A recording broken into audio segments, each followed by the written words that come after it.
Le Centre Foi et Rencontre a clôturé ses cycles de conférences ce samedi 9 novembre 2024 dans ses locaux situés dans l'enceinte de l'Université catholique de l'Afrique de l'Ouest. Pour boucler la série, une conférence débat ayant pour thème « La religion, un facteur du vivre ensemble » où des haines et des divisions étaient au programme. On dit Dieu n'a pas besoin d'être défendu. Dieu peut se défendre. On n'a pas besoin que qui que ce soit les défendre. Ça, c'est la première chose. Deuxième chose, ce que tu ne veux pas qu'on te fasse, il ne faut pas le faire aux autres. Si on garde ces deux éléments-là, on ne va jamais faire de mal à qui que ce soit. Et puis, si vous voulez, j'ajoute encore, dans les Shia, la religion Shia, les côtés des musulmans, il y a ce qu'on appelle les responsabilités de chaque croyant. Et là, parmi ces responsabilités-là, chaque croyant doit tout faire pour empêcher les autres de faire du mal. Et plutôt doit encourager tout le monde de faire le bien. Et c'est ça qu'on doit vivre. Si on veut vivre dans la paix, si on veut projeter la religion comme étant un facteur de paix. Pour le professeur à l'université Cheikh Zayed de Bamako, l'islam invite à l'instruction, à la quête d'Allah, un acte très important pour la famille, la société et le vivre ensemble. La religion n'est pas venue pour la division ou pour la haine.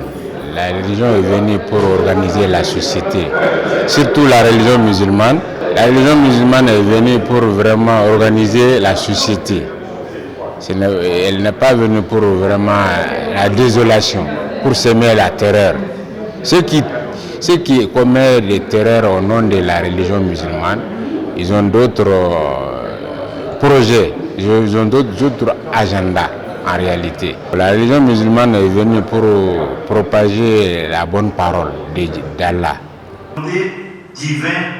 La religion a plusieurs aspects positifs pour la cohabitation. Le Père Antoine avance des aspects figurants dans la Bible, comme l'amour du prochain.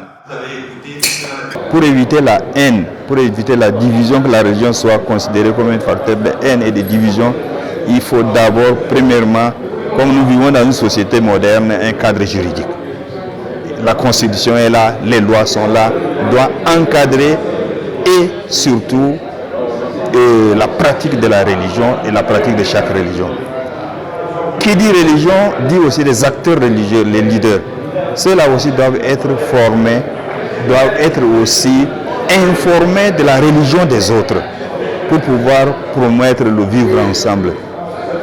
Et il faudrait également que l'éducation au vivre ensemble soit un principe qui commence dans la famille et dans les institutions publiques. Et l'école doit aussi être ce lieu où on apprend à connaître la religion des autres, le fait religieux.